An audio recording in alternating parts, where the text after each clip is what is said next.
যেই কবিতা আমি জনসম্মুখে পড়তে পারি না সেরকম একটা কবিতা। কবিতার নাম মেশিন।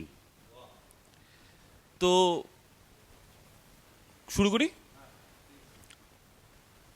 বলিলেন পুলিশ বাবু, আমি কি অতই হাবু? মেশিন রয়েছে যখন নকল টাকা ছেপেছ নিশ্চয়। বলিলাম আমি হুজুর, মেশিন রয়েছে জরুর, ছাপিনি নকল টাকা, এতে নেই সংশয়। তবু তোমায় যেতে হবে জেলে, এ মেশিন তুমি কোথায় পেলে? এ কথা বলে হুজুর কোমর দিল বেঁধে। দোষ আমার এই হলে মোর অপরাধ আরো মেলে, নিয়ে যান আমায় তবে নারী নির্যাতনের দায়। কেন তোমায় দিব মিথ্যে সাজা? আমি কি খেয়েছি গাঁজা?